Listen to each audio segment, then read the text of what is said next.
Slap bang in the middle of your own predictions with the trading statement that came out recently, 22.2% growth in headline earnings per share. You do point out, though, that it's still a very challenging environment out there, and you're still seeing very, very low selling price inflation. Morning. Yes, we are seeing very low inflation, and I think that's going to remain, certainly for the rest of this financial year. The government has announced that medicine prices aren't going to go up this year, so we'll see deflation across the healthcare industry. Meanwhile, there are a lot of cost pressures out there in terms of utilities, higher wage costs, and consumers we don't think are that confident at the moment. So yes, it's going to be fairly challenging out there. This especially, it's in this context where that operating expense line comes into focus. Operating expenses up 13.2% and ahead of inflation. Just run us through, David, what's contributing there, because it's not necessarily on account of adding retail space. And while the market may interpret it as the company possibly losing control, it's also as a result of the company putting pharmacies into your current stores, and that a very big contributing factor to consider. Well, that's quite right, yes. I mean, clearly adding pharmacies into Click stores is growing the top line, but it does come with cost pressure. We've paid our pharmacists 23% more over the past 6 months. So it's not a case of the expenses being out of control. It's a case of where we're putting investment in order to drive sustainable future growth for the business. Looking perhaps at some of the other divisions, Body Shop selling price deflation of 10%, and that pushed the turnover there down 5%. Also challenging at Musica with turnover down 2.5%. What sort of strategy are you employing at both of those chains to try and turn that top line around? Well, look, I think let's see them in context first of all. Combined, Musica and the Body Shop are less than 10% of the group's profit. Certainly, I don't think we see Musica growing in the medium term. The physical CD and DVD markets face structural issues of long-term decline. What we have in Musica is a cash-generative and profitable business. It's the market leader. So we'll be focusing on the larger retail locations for Musica. I think the Body Shop's a different story. Profit was up.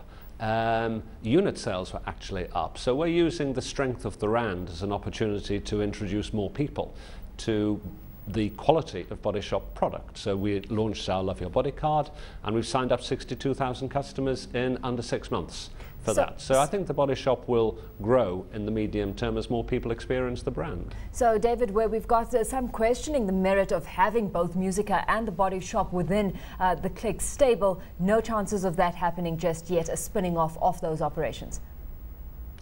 No, I don't think so. Look, we've just actually signed a further 10-year franchise agreement with the Body Shop.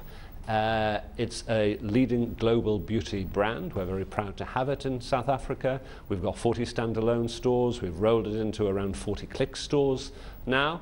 I think the Musica business, again, we're pleased to have a market-leading brand in the stable that, as I said, is cash-generative and is profitable. Well, David, we've been chatting to some analysts in the studio this morning, praising the performances coming out of Click's good capital management. They talk about ROE 55%. They do ask the question, though, can you maintain an ROE at those levels, particularly as you're rolling out more and more new stores? Well, we've published a medium-term target for ROE of between 50 and 60%. So where we've come in this 6 months is slap bang in the middle of that. And yes, we do believe it's sustainable, and it's sustainable because the Clicks model is one where we see further scope for growth. We're talking about 500 stores in the medium term. We're talking about gaining share in the pharmacy market. And this is a very cash-generative business as well. In the past 6 months, we've generated almost 400 million rand in cash. So yes, I think on the basis of growth and cash generation, ROE is sustainable for investors into the medium term. Yet another question that cropped up is your strategy with regards to that share buyback program. The market wants to know when that's going to end and how that will impact, if at all, your dividend policy moving forward. Well, it's only fairly recently that we actually reduced our dividend cover and paid out greater levels of dividends to shareholders. Our policy, I think, has been pretty clear on that. We've said we'll return excess funds to shareholders via a combination of distributions and by share buybacks. And I think that in the past 6 months we took the opportunity of a weakness in our share price during the months of January and February to buy back rather more shares, and I think shareholders by and large welcome that.